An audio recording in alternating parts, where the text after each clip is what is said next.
Hey everybody, Jeremy here. Today I'm going to be taking a look at this ukulele from a company called Deviser.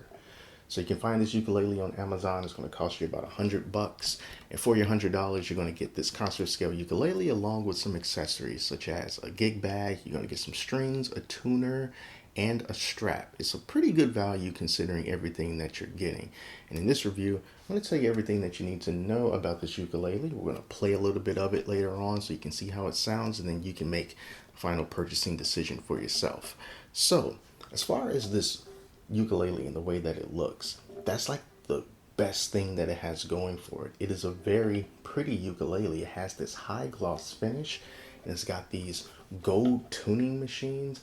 I'm a fan of gold tuning machines. I think it looks really nice, especially on this particular ukulele. Now, here's the thing.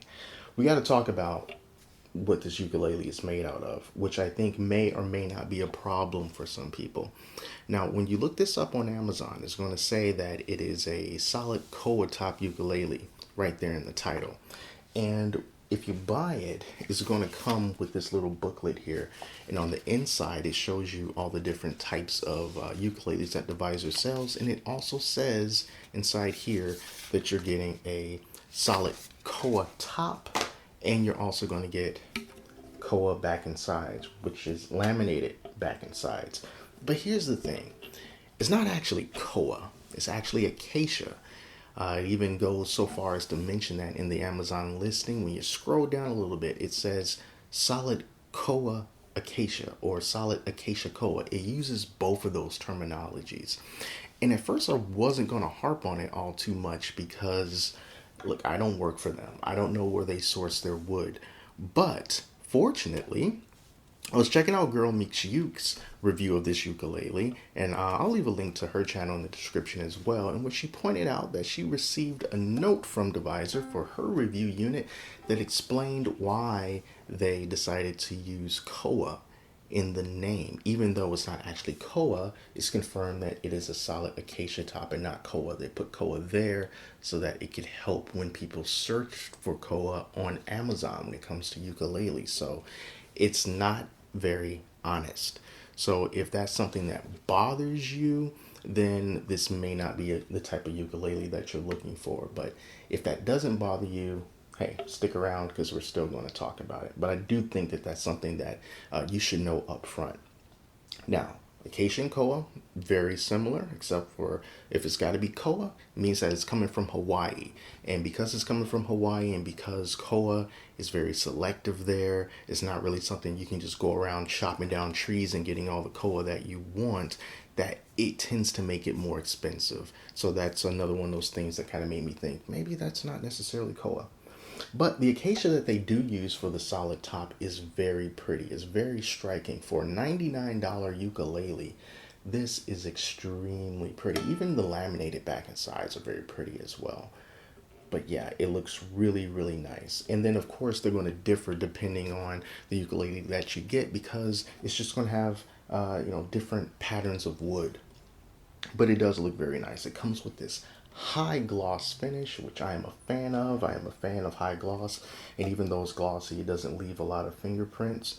And then you do have some, I believe that's purfling along the edges. It looks like a little rope along the edges, and that looks pretty cool. And then of course you have this rosette in the middle. It's very, very shiny. I'm not going to call it abalone. It could be a sticker for all I know, but it does look very pretty. A lot of adornments on this ukulele. You get a couple of strap buttons, one right there, and then you also get one right there on the side. Gold tuning machines as well. The neck is made out of mahogany, which is typical for most of these stringed instruments, and the fingerboard is made out of rosewood. You're going to get a bone nut and a bone saddle, and those are very, very good things to have. Now, one thing that I do want to point out on my particular model, on the headstock, the Deviser logo, it's messed up. It's kind of missing a letter. You can't really see the V in Deviser. You can't feel it. It's like underneath the finish. But yeah, they kind of messed up on that one. So, not so great quality control from that perspective.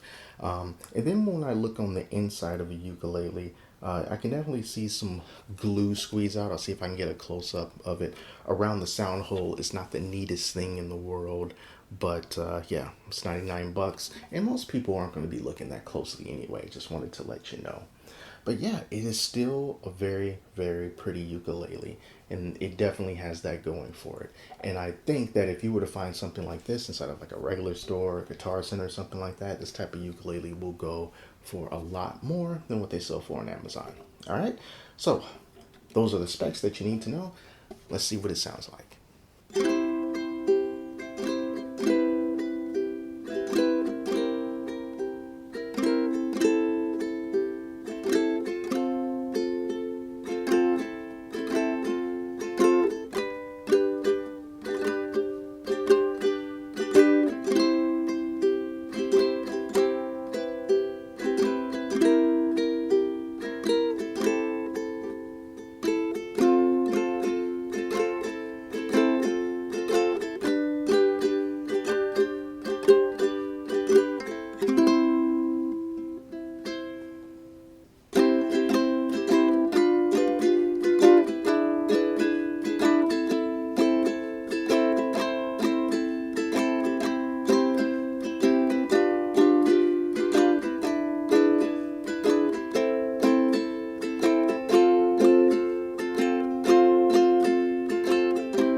So I think this ukulele has a very sweet sound to it. It's a mellow sound, and it's a little bit quiet. Now, I personally like for my ukuleles to be louder. I like for it to fill a room, and I understand that you can't always get that with the ukulele.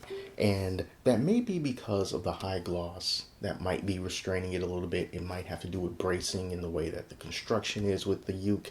I don't know. It can be a variety of things. It could just be as simple as the strings.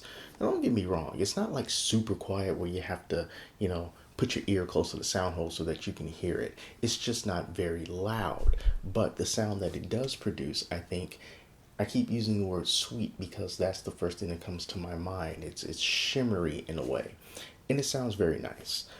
So as far as the action and the fret ends and stuff goes, action is fine. I'm sure you can find someone who could probably bring it down a tad bit lower, but I don't really think it needs to be. It seems like it's plenty low already.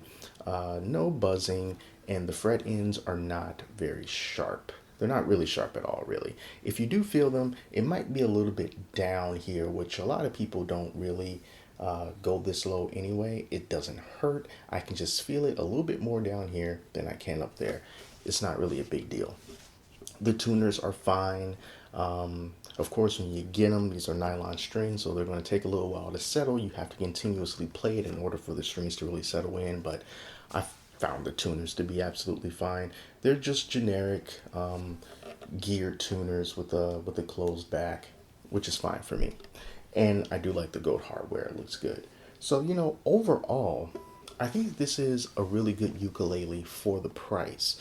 Considering that it's $99 and all the things that you can get with it is great when you're just starting out. And it's not very common to start out with a ukulele that has a solid acacia top. Usually you'll find mahogany, or maybe you might find spruce, and sometimes possibly cedar, but really hardly ever acacia.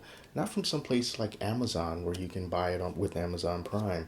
And with all the adornments that this has, the high gloss, the really really pretty wood, the adornments along the rosette and the purfling and the tuners and the hardware.